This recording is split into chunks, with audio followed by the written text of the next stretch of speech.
Hi, good morning. Sarah Pacaro, rapid transformational therapist, helping you heal after having been in toxic and unhealthy relationships. And these relationships show up in the form of spending time with narcissists and people who are on the narcissistic spectrum, which ranges from severe to mild. But today we're going to talk about 11 signs that you are the victim of narcissistic abuse. So, what does narcissistic abuse look like? Well, it is a psychological violence that you experience. It includes emotional abuse, toxic projection, stonewalling, sabotage, smear campaigns, along with a plethora of other forms of coercion and control. It is imposed by the narcissist, the person that lacks emotional empathy, demonstrates excessive sense of entitlement, and engages in interpersonal exploitation. Big words. Basically, they put you down because they are down themselves. They do this to meet their own needs at the expense and rights of others, most likely you if you have experienced this. And as a result of this chronic abuse, victims, so the people who are with them, struggle a lot with many things. They struggle with symptoms of PTSD, CPTSD, which is complex post-traumatic stress disorder. If you have had additional trauma, you maybe have been diagnosed with panic attacks or anxiety disorder, bipolar, because you feel that you are going crazy yourself. There's a term out there called narcissistic victim syndrome. Maybe you've been diagnosed with that. Chances are you've gone to a lot of different doctors or therapists to try to figure this out and try to heal from it, because the aftermath of having been with them includes many unfortunate things like depression, hypervigilance, trauma bonding, Stockholm syndrome feelings. That's where you protect the abuser and you say, well, it really wasn't that bad. You'll feel this push and pull of like, what do I do? And just your world is crumbling, falling apart, feeling like a shell of yourself, feelings of overwhelming helplessness, worthlessness, hopelessness. So when you're in the midst of that abusive cycle, that trauma bond, it can be really difficult to pinpoint exactly what you are experiencing, because the narcissist, the abuser, is able to twist, turn, and manipulate your reality really to suit their own needs and engage in intense love bombing. So if you've been with a narcissist, you most likely have heard of the love bombing, the hate bombing, and after these abusive incidences, they convince their victims that the victim is the one that's the abuser, that what happened actually didn't happen, even though it did. So you feel like you're literally going crazy, because in a sense you are. You find yourself experiencing what we're going to go over today are these 11 symptoms.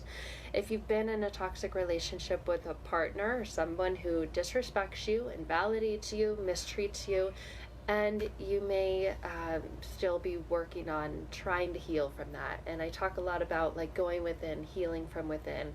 What does that mean? What does that look like? Well, today we're going to talk about these 11 symptoms so that you know, yes, I have been in an abusive relationship or a toxic relationship with a narcissist. What do you do? Like, how do you move forward? How do you heal from this? If you try to talk to people who haven't experienced it, they will just tell you, move on.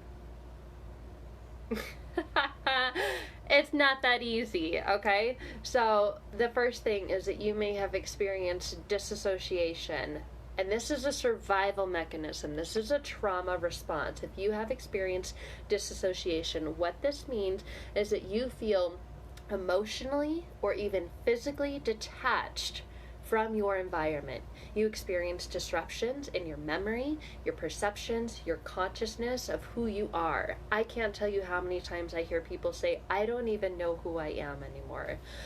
Disassociation leads to many unhealthy behaviors like emotional eating, drinking, anything to numb that feeling that you're feeling, this disconnection. Just mind-numbing activity. So maybe you become obsessed with certain things, and even something that's seemingly healthy, like you can become obsessed with exercise. You can become just find ways to check out and tune out, whether you're just binge watching Netflix or you're on social media, or you dive yourself into your work and your job because, hey, look, I'm doing really well, I'm successful. This is also can be a form of disassociation. So your brain will find ways to emotionally block out the impact of your pain so that you do not have to deal with the full terror of your circumstances, of what you've experienced. You will develop these traumatized, like, inner parts of you that become disjointed from this personality that you inhabit with your abuser or with your loved ones. So these inner parts are like the inner child parts. We go through this healing of this. When I talk about healing from within, is healing those inner child parts of you that were never nurtured when you were younger.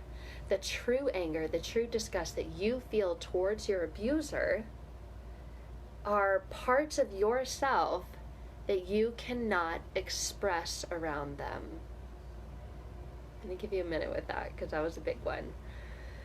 So finding ways to heal from within are going within and healing those parts of you that you cannot express around this abuser. And that's the reason why you're now repressing and suppressing those same feelings. So this inner integration is best done with a trauma-informed therapist, and is what I take people through with rapid transformational therapy and healing from within when I talk about that.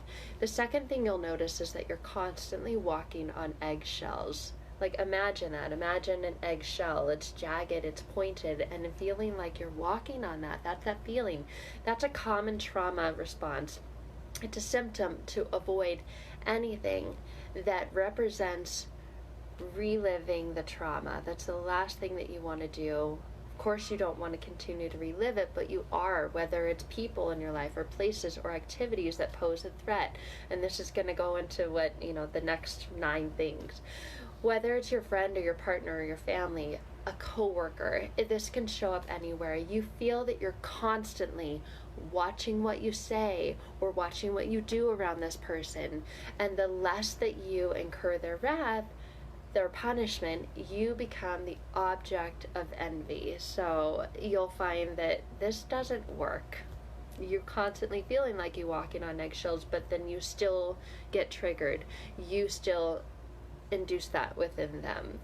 You still are a target of the abuser's abuse. Whether they feel entitled to use you as an emotional punching bag, you become perpetually anxious about provoking your abuser in any way, and you try to avoid this confrontation, and maybe you even try to set boundaries as a result, because okay, I just need to set better boundaries, but then you set it one day, it works, and then the next day it's like the boundaries out the window.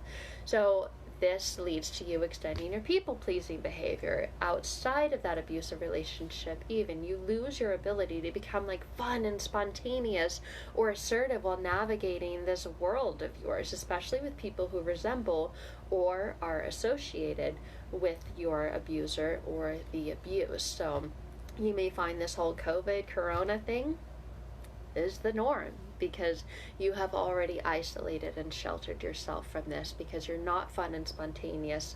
Almost everybody that I work with says, I just want to get back to, I used to be fun, I used to laugh, I used to love going out, and now, no, I don't even know who I am anymore. So the next thing you'll notice is that you set aside your basic needs and desires, and you sacrifice your emotional, even your physical safety to please or try to please the abuser. So once you were full of life and energy, you were goal-driven, you were dream-oriented, now you feel like you're just living to fulfill the needs or agendas of another person, of the abuser. So once the narcissist's entire life seemed to revolve around you in the beginning, in the love bombing phase, now your entire life revolves around them.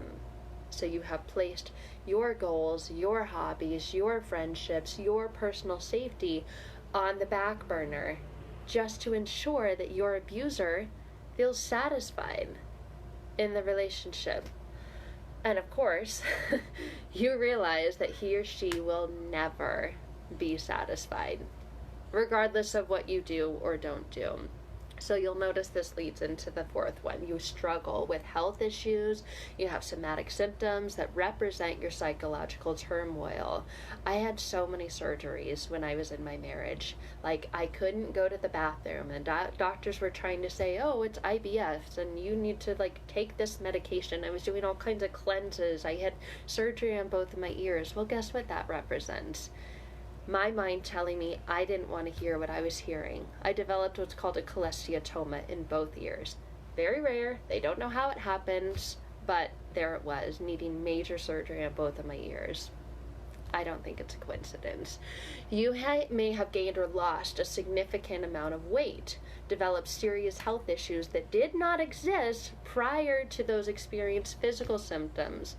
Or premature aging, you feel like you're so stressed, your hair is falling out, like you just, this chronic stress sends your cortisol levels skyrocketing in an overdrive. Your immune system becomes suppressed. It's taken a severe hit because of all of this stress that you've experienced being in this abusive relationship, which leaves you less vulnerable to healthy, or more vulnerable to experiencing other things. Nightmares, chronic nightmares, night terrors are some things that many of the people I work with experience, because you're having these visual flashbacks that bring you back to the site of the original wound. The next thing you'll notice is that you develop the pervasive sense of mistrust. So many people say, I don't trust people anymore. Well, that starts with not trusting yourself, because going through that, your gut, your intuition was telling you about this. And now every person that you meet represents a threat, and you find yourself becoming anxious about the intentions of others. Even having experienced the malicious actions of someone that you once trusted, your usual caution now becomes very, very hypervigilant. And since the narcissistic abuser has worked so hard to gaslight you, and it's worked, you believe that your experiences are invalid. And you have a really, really difficult time trusting anyone, including yourself. This is that healing from within starts with getting back to trusting yourself again. When you trust yourself, then it's much easier to trust others.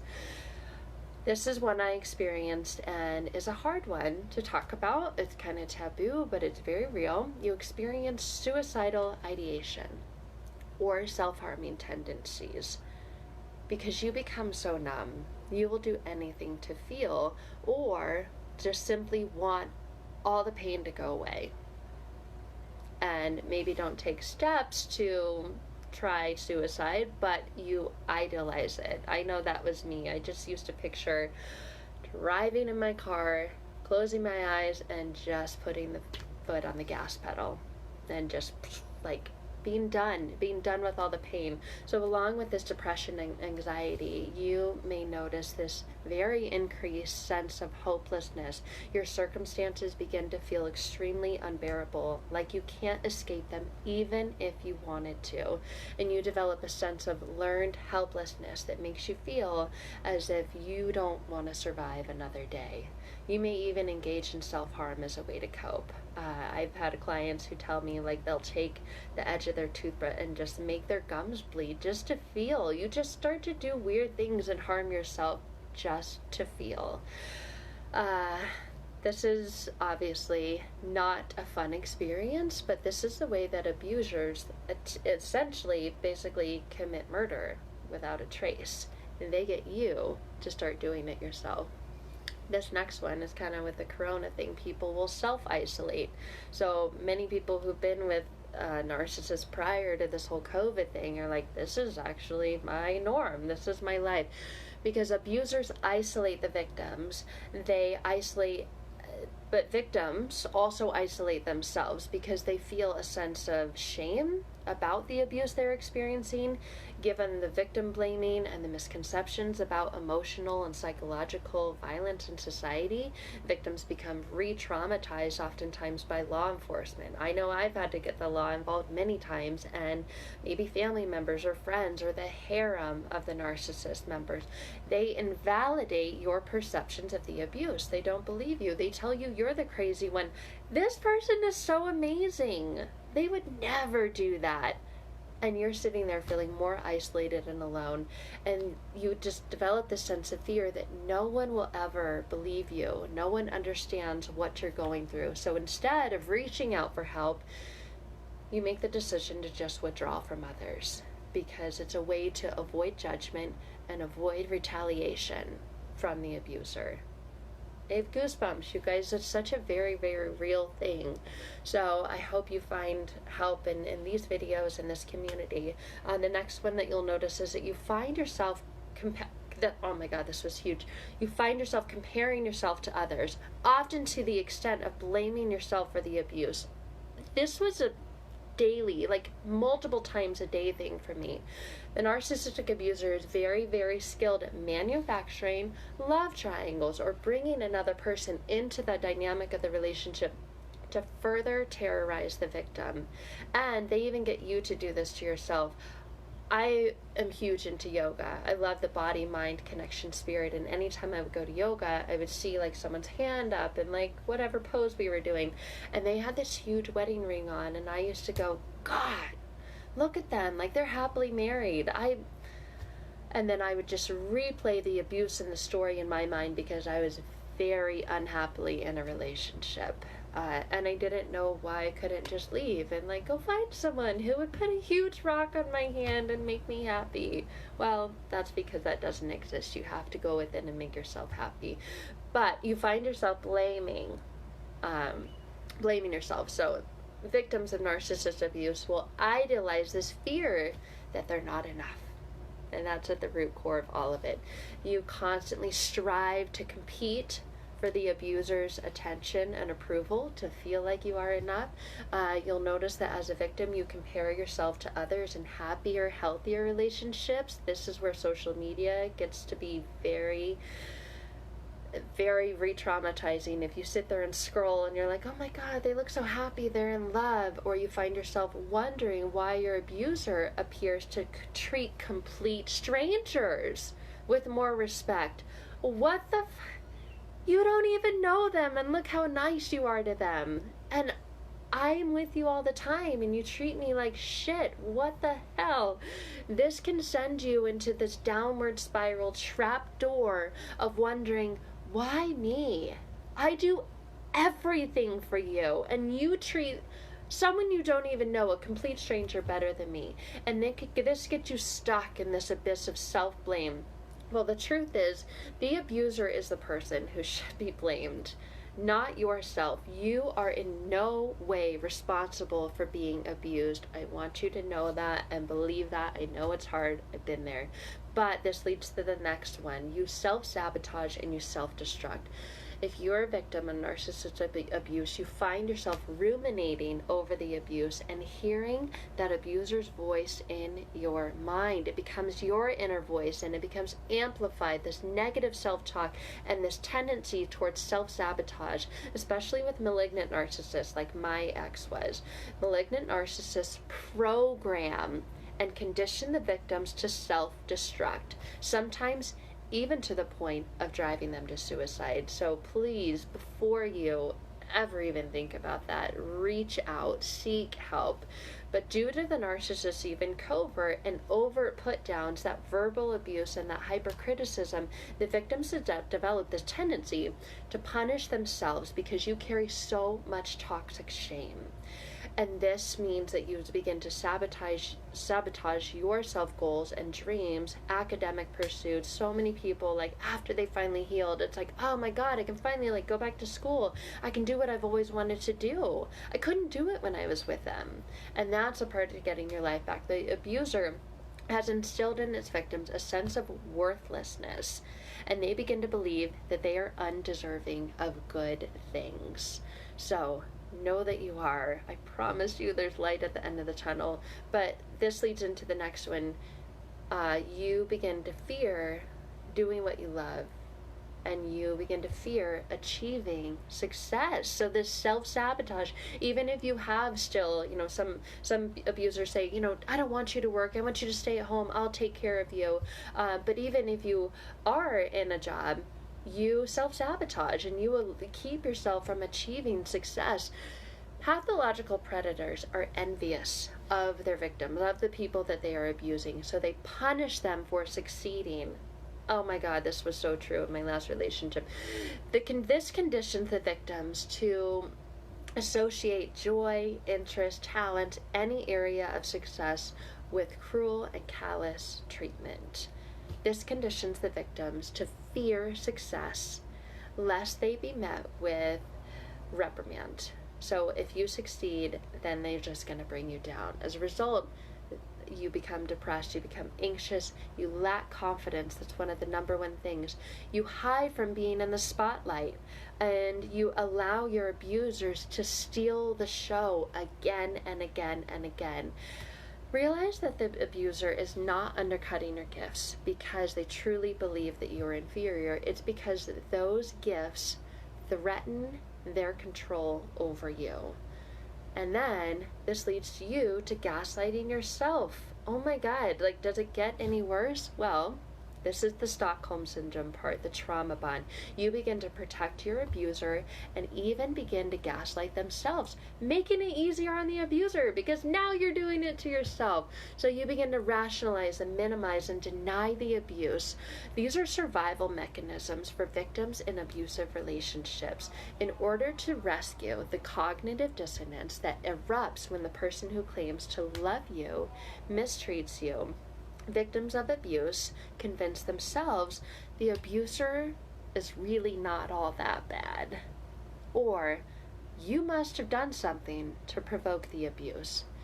It is extremely important, you guys, to reduce this cognitive dissonance in another direction by watching videos like this and understanding the narcissist personality, understand the abusive tactics that they're putting you through. This way you were able to recognize and reconcile your current reality with the narcissist's false self, that mask that they're portraying, and recognize the abuse personally, not this charming facade that they're putting on.